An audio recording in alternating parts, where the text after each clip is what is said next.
Oke, lanjut ke part 3, buku The Book You Wish Your Parents Had Read. Jadi ini part 3 merupakan part yang terakhir untuk rekapannya. Jadi yang dipelajari lagi dari buku ini adalah semakin banyak energi positif yang kamu investasikan ke anak dari awal, kamu akan spend lebih sedikit energi yang kamu harus invest in the future. Jadi kalau kamu investasi waktu di awal kehidupan anak dari usia 1 sampai 7 tahun, damage yang harus kamu perbaiki ke depannya untuk anak itu akan lebih sedikit. Jadi jangan pernah meremehkan tentang emosionalnya anak, jangan kita abaikan kebutuhannya mereka, karena ntar kalau kamu repair pada saat anak sudah dewasa itu lebih berat. Nah, lucunya lagi di beberapa buku yang aku baca sebelumnya, kita diajarin tentang sleep training, di mana kita harus melatih anak kita untuk bisa mandiri, untuk bisa tidur sendiri. Tapi lucunya di bukunya si Philippa Perry ini, dia itu sangat against memaksakan anak sleep training ketika itu bukan kemauannya si anak. Jadi kita memaksakan kehendak kita sebagai orang tua terhadap anak itu tersendiri. Karena setiap anak tuh punya kesiapan yang berbeda-beda nih. Mungkin dia siap untuk tidur sendiri di usia berapa, dan dengan memaksakan dia untuk siap tanpa keinginan dari dalam diri dia sendiri, itu hanya akan menjadi bom waktu menurut Philippa. Karena kita membuat anak itu seakan-akan tidak diinginkan, tidak didengarkan frustasinya, kesedihannya, dan merasa sendiri. Ini menurut Philippa. Tapi again kembali, Mom and Dad yang sudah berhasil trainingin anak dan anak happy-happy aja ya, terus dilanjutkan. Tapi ini yang disarankan oleh Philippa, jangan memaksakan anak untuk independen cepat-cepat, karena ntar repair damage-nya lebih gede ke depannya. Dan menurut Philippa, kita bahkan nanya dan minta mereka untuk memilih kapan ready untuk independen, which is secara aku bayangin, aku komunikasi ke anak aku kapan dia independen, aku nggak tahu bagaimana cara komunikasi, sampai sekarang aku belum dapet jawabannya.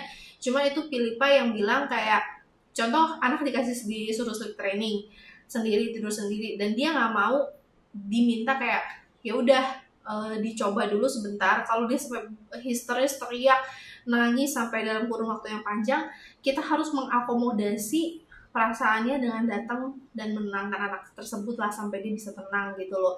Atau enggak dikomunikasikan kapan waktu kamu siap nih untuk tidur sendiri. Kurang lebih seperti itu sih. Cuman kalau soal ini masih banyak banget perdebatan pro dan kontra, karena banyak banget buku-buku dan juga teman-teman aku yang juga menerapkan sleep training ke anak, dan membantu banget ya untuk anak itu bisa self-soothing sendiri, bisa menenangkan anak sendiri. Kemampuan untuk self-soothing ya ketika self training, ketika kita, kalau di beberapa buku yang aku baca dan juga pengalaman teman-teman aku, malah sleep training yang mereka jalankan ke anak mereka itu membuat anak ini menjadi bisa mandiri dan mampu untuk mengelola emosinya sendiri, tidak bergantung sama orang tuanya. Jadi dia punya jeda waktu untuk menenangkan diri dia sendiri ketika dia gelisah. Tapi menurut Philippa Perry, jangan terlalu diforsir anaknya. Aku rasa mungkin kalau digabung dari beberapa ilmu, ya kita harus tahu the perfect balance lah ya. Kita sebagai naluri orang tua mungkin akan tahu ke depannya balance yang too much buat kita sama yang enggak. Untuk balance yang too much buat anak itu sama yang enggak terlalu too much itu seperti apa. Jadi silakan disesuaikan dengan personality dan kapabilitas anak masing-masing. Nah, selanjutnya adalah Philippa akan ngomongin tentang bermain bersama anak. Ketika kita bermain bersama anak, itu adalah momen di mana anak mengeksplorasi dan menjadi leader, take a lead. Kayak contohnya ketika kita main, misalnya minum teh bersama anak kan akan bilang, ayo silakan diminum tehnya, terus kita meminum tehnya.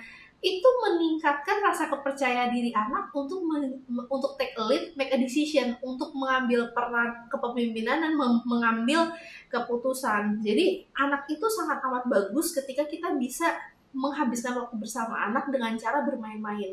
Tapi biarkan anak yang mengajarkan kita, ini gimana sih cara bikin burgernya antar anak yang ngajarin, oh ini loh papi, mami cara bikin burger tuh seperti ini. Jadi dengan kita follow along, bukannya kayak anak main minum minuman teh, kita main handphone, itu menunjukkan kayak apa yang kamu lakukan tuh nggak penting, lebih penting handphone saya.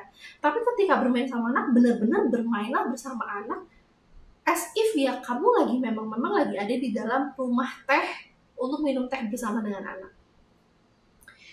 Terus Philippa juga bilang anak itu bagusnya bermain bersama anak yang mix, jadi anak yang lebih kecil dari dia sama anak yang di atas usia dia, supaya ketika yang lebih kecil dia bisa belajar untuk membimbing atau menjaga, ketika yang lebih gede dia bisa belajar untuk catch up level permainan anak-anak dewasa. Jadi yang memang paling bagus adalah lingkungan yang mix.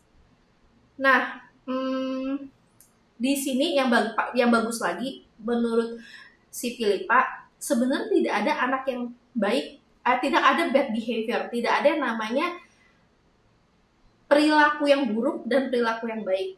Hanya anak kecil itu melakukan hal yang tidak nyaman, perilaku yang tidak nyaman buat kita orang dewasa, dan perilaku yang nyaman buat kita sebagai orang dewasa.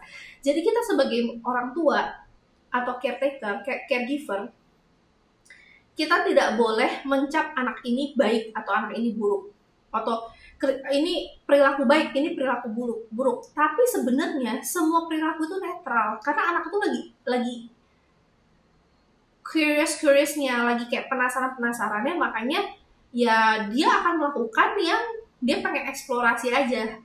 Tapi memang kita ngecap perilaku dia buruk karena itu udah nyaman aja di kita. Jadi kalau memang tidak nyaman di kita, jangan dicap itu perilaku buruk.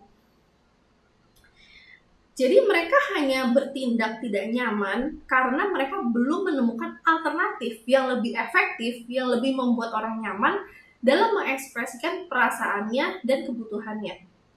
Jadi tidak ada yang namanya baik dan buruk, hanya dia masih belum ketemuin alternatifnya aja. Ya anak kayak gitu kan, namanya kayak manusia baru gitu ya di dunia ini, dia mana tahu sih apa yang dia lakukan itu membuat kita tidak nyaman. Kita juga harus bisa rutin mengkomunikasikan alternatif dan mengajarkan alternatif tersebut, gitu loh. Dan nggak ada gunanya untuk kita tuh mendominasi anak tuh gitu, parenting yang kayak kamu harus ikutin kata saya, kata mama atau kata papa. Kamu ikutin kata papa mama, kalau nggak kamu dihukum. Seakan-akan itu adalah tindakan mendominasi. Ketika kita mendominasi anak dan tidak memberikan pilihan untuk anak memilih, kayak memberikan apa nih alternatifnya yang bisa kamu lakukan untuk kamu tidak melakukan hal ini karena membuat mama tidak nyaman.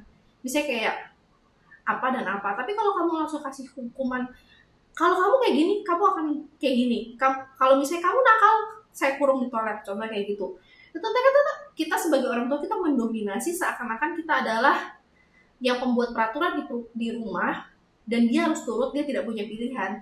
Ketika kita mendominasi anak seperti itu, kita hanya mengajarkan anak untuk menjadi dominasi juga.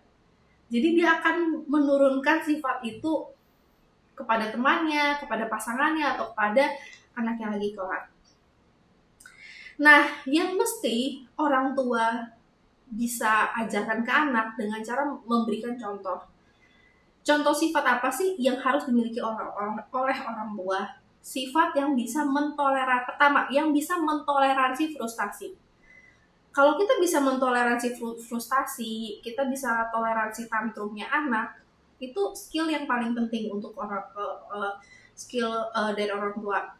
Lalu kita bisa mengajarkan anak problem solving skill juga dengan cara ya, makanya intinya ini skillnya bukan cuma perlu dimiliki oleh orang tua ya, tapi perlu dimiliki oleh setiap anak. Itu skill untuk bisa mentoleransi rasa frustasi perasaan dalam diri dia, skill problem solving. Yang ketiga tuh skill untuk fleksibel aja, kalau nggak dapet yang apa yang dimau ya udah be flexible with it.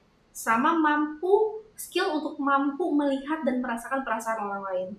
Jadi itu adalah skill yang butuh kita wariskan kepada anak kita.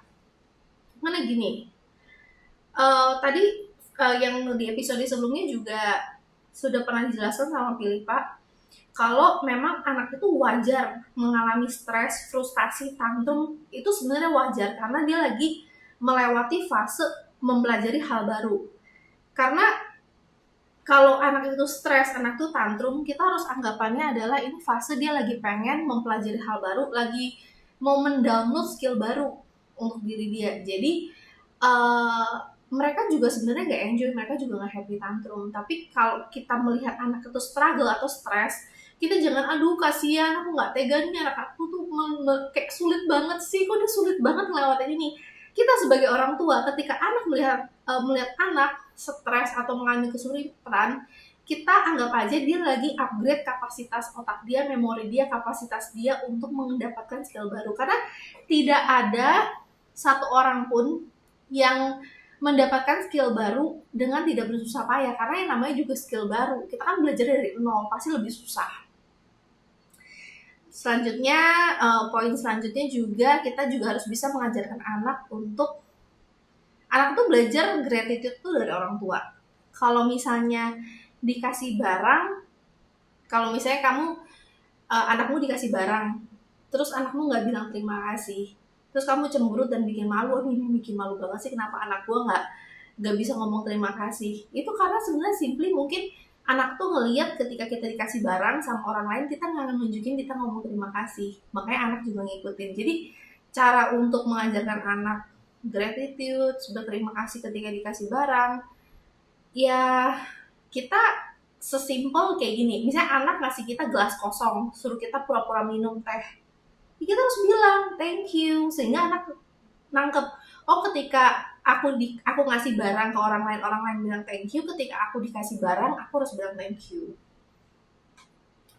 Again lagi ya, memang di buku ini tuh banyak banget pengulangan di setiap chapter, karena biasanya aku ambilnya kalau mereka ngulang berarti artinya itu penting. Jadi di sini di buku ini kembali lagi kita harus bisa berkomunikasi, mendeskripsikan perasaan anak. Jadi misalnya anak tuh lagi kesel, kita coba tanya, apakah kamu kesel karena hal ini? Jadi kayak sebagai contoh, ada satu anak namanya Bob, dan si Bob ini punya orang tua. Si Bob ini ketika tidur sendiri, dia tengah malam tuh suka teriak. Dari kamar dia lari ke kamar orang tuanya minta dipeluk. Dan gitu terus. Terus suatu hari orang tuanya, mamanya tanya, Bob, kamu merasa takut tidur sendiri ya? Kamu merasa ketika kamu bangun, kamu kaget tidak ada siapa-siapa.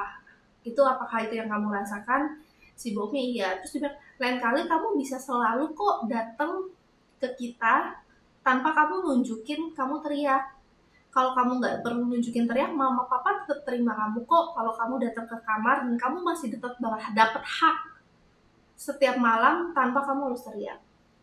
Jadi coba diajarin komunikasinya seperti itu. Dan mungkin cara komunikasi kamu tidak perlu berteriak untuk mendapatkan pelukan kita. Kamu bisa sesimpel, papa, mama, aku merasakan sepi, bolehkah aku minta pelukan? Dan itu juga kamu akan tetap dapat pelukan meskipun kamu nggak teriak. Jadi cara komunikasinya itu seperti itu. Selanjutnya lagi, sering banget orang tua tuh frustasi sama apa yang dilakukan oleh anak karena orang tua itu pola berpikirnya. Sedangkan anak itu tidak bisa melihat masa depan, mereka tuh sangat present banget. Kalau orang tua ngelihat, wah kalau anak gua ngambil duit dari kantong temennya, ntar kedepannya dia jadi pencuri.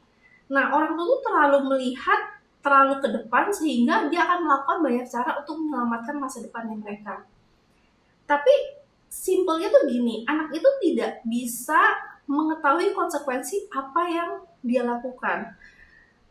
Jadi sebagai orang tua, kita tidak perlu terlalu frustasi terhadap apa yang dilakukan oleh anak, karena anak itu masih belum bisa belajar konsekuensi.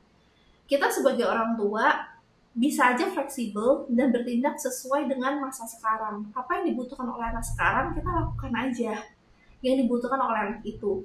Kalau misalnya contoh yang tadi aku bilang, anaknya ngambil duit dari temennya, kita coba berkomunikasi dan menggali apa sih alasannya. Mungkin dia tidak tahu aja konsekuensi dari mencuri, karena kan dia tidak memiliki pengetahuan kita sebagai orang dewasa. Kalau mencuri ketahuan jadi tidak dipercaya, bisa masuk penjara, anak itu tidak memiliki konsep dan pengetahuan sedalam itu. Jadi nggak selalu anak yang ngambil duit dari kantong temannya itu merupakan anak yang nakal. Hanya dia tidak memiliki uh, alternatif perilaku lain yang lebih nyaman aja buat kita sebagai orang tua. Lalu ketika kita sebagai orang tua, kita harus coba mencari penjelasan-penjelasan yang bermanfaat dan hindari penjelasan yang tidak bermanfaat.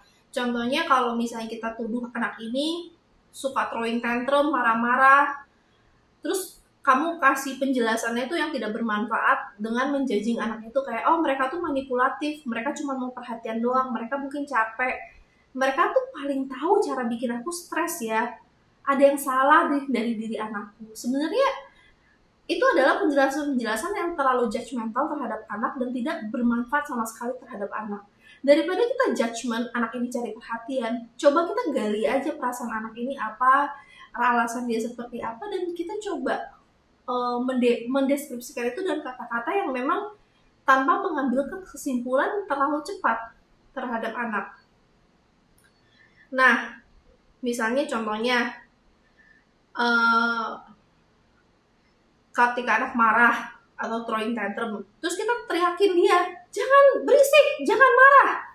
Itu hanya menunjukkan kita menghukum anak kita hanya karena dia memiliki perasaan, dan perasaan itu tidak nyaman pada saat kondisi yang kita mau.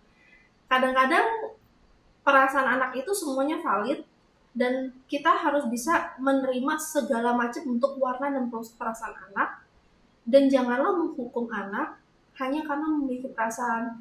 Entar ke depannya dia akan jadi sosok anak yang tidak bisa memproses emosi dia, karena dulunya dia udah pernah diteriakin sama mamanya atau papanya karena dia mengeluarkan emosi yang tidak sepantasnya. Jadi itu dia jadi kayak menahan, entar ujung-ujungnya jadi bumerang ketika dia besar. Selanjutnya si Filipa juga bilang, ketika kamu meminta anak untuk tidak melakukan sesuatu atau membuat peraturan sesuatu terhadap anak, kamu jangan mendefinisikan anak itu, tapi mendefinisikan kamu. Kalau kamu mau bikin boundaries atau jarak, kamu bilang kayak contohnya kayak gini. Misalnya anak suka mainin kunci kita, kamu bilangnya bukan kayak gini, kamu nggak boleh ya pegang kunci aku, bukan kayak gitu, tapi bilangnya, aku nggak bisa ngasih nih kamu pegang kunci ya, aku tidak bisa ngasih kamu pegang kunci aku karena aku membutuhkan kunci itu. Aku punya kekhawatiran kalau kunci itu kamu mainin, ntar aku lupa ambil. Jadi kamu nggak perlu mendefinisikan, kamu tuh nggak bisa dipercaya untuk mainin kunci aku, tapi bilangnya akunya yang nggak nyaman kamu pegang kunci. Kita tidak mendefinisikan anak tersebut, tapi kita mendefinisikan perasaan kita. Jadi anak itu bisa belajar untuk mendengarkan perasaan mereka, dan mereka tuh bisa belajar bekerja untuk mendapatkan apa yang dimau dengan mengkomunikasikan perasaan. Kayak contohnya, kamu nggak boleh, contohnya ketika apalagi misalnya anaknya udah remaja, udah dewasa, udah remaja lagi masa mau ketemu sama teman-teman, mau pulang malam nih ceritanya. Daripada kita bilang ke anak kita, kamu nggak boleh pulang malam karena entar kamu clubbing, kamu kerokok, kamu gini. Padahal kan belum tentu. Jadi kita kan kayak ngejudge anak itu. Padahal belum tentu anak itu mau clubbing, mau ngerokok, mau apa. Tapi bisa ngomong kayak gini, boleh gak kamu tunda untuk pulang terlalu malam hari ini, maksimal jam 7 malam. Karena mama masih merasa was-was dan masih merasa takut untuk tinggalin kamu bersama teman-teman kamu, dan mama hanya butuh waktu untuk mempersiapkan diri mama untuk bisa tenang ketika kamu pergi sama temen. Kira-kira boleh gak kasih mama waktu beberapa tahun lagi mungkin. Jadi kita bisa mendefinisikan perasaan kita, walaupun perasaan kita itu sesuatu yang sulit banget untuk kita ngomongin, tapi dengan kita mendeskripsikan perasaan kita ke anak, hopefully anak juga akan belajar mendapatkan apa dia mau, bukan karena lu nggak bisa, gue butuh ini, tapi kayak memaksakan kehendak dia terhadap orang lain, tapi lebih kayak gue merasakan ini nih, jadi punya komunikasi yang lancar. Selanjutnya Filipa juga bilang, jangan pernah lempar ancaman kosong kepada anak, karena mereka anggap kamu gak serius sama perkataan kamu. Kalau misalnya mereka eh, kamu memang bilang, oke, kalau kamu ngelakuin ini, misalnya contoh, kalau kamu melakukan hal ini, mama nggak nyaman, dan otomatis dengan terpaksa mama akan sita handphone kamu selama 3 jam. Ya kalau 3 jam ya bener-bener dilakuin 3 jam. Jadi jangan pernah ngasih ancaman kosong. Walaupun ini anak sedih karena misalnya handphonenya diambil 3 jam. Kamu bisa datengin dia dan bilang, aku tahu rasanya sucks ya, handphone diambil. Aku ngerti banget perasaan kamu, pasti rasanya nggak enak. Jadi kita bisa berempati, turut merasakan perasaan anak tersebut, tapi at the same time tetap menjalani hukumannya, yaitu ya handphonenya diambil 3 jam, contohnya kayak gitu. Jadi anak yang perasaannya kita berasa mencoba mengerti perasaan anak, itu mereka biasanya jarang bertindak frustasi dan lebih cenderung pengen get along, ikutin apa yang kita mau dan bisa lebih berempati karena kita ngajarin dan kita kasih contoh, kita bisa lo berempati dengan anak kita bisa turut merasakan apa yang anak kita rasakan, makanya anak itu juga bisa mencontoh untuk berempati kepada orang lain. Dan yang terakhir, catatan aku adalah anak itu tuh selalu akan mencerminkan orang tuanya. Jadi bukan cuman tentang apa yang kita lakukan kepada anak kita, tapi apa yang kita lakukan terhadap orang-orang lain. Contoh kayak gini, ketika kamu melihat anak orang lain nangis dan kamu kayak, wih kok nangis sih, kok sedih sih, aduh kamu ada apa yang salah. Jadi itu adalah kita tuh ngasih sinyal kalau perasaan yang mereka punya itu nggak boleh ditunjukkan. Perasaan yang tidak nyaman untuk kita lihat itu tidak boleh ditunjukkan. Sehingga anak-anak akan merasa tidak diterima dan merasa worthless, lebih kurang berharga dan tidak bisa menjadi dirinya sendiri. Kalau kita menginginkan komunikasi yang keterbukaan terhadap anak, kita pengen komunikasi yang lancar sama anak, kita pengen mendekatkan diri dan menjadi membangun hubungan yang long lasting, lifelong loving relationship dengan anak, kita harus menyediakan wadah untuk kita menerima semua perasaan anak, berempati, dan menjadi orang tua yang bisa mendukung anak untuk mencapai potensi maksimalnya dengan memberikan ruang untuk mereka mengekspresikan perasaannya, membantu mereka untuk bisa terbuka terhadap kita sehingga kita bisa menjalin hubungan yang lifelong, loving, caring, dan saling supportive till the end. Begitu aja rekapan di part 3 kali ini, agak lebih panjang dan aku hajar aja sampai beres supaya nggak terlalu panjang, nggak ada part 4 lagi. Hopefully kalian enjoy dan hopefully ini bermanfaat untuk parenting kita semua. Semoga kita bisa mengajarkan dan mendidik generasi yang lebih baik daripada kita. Thank you.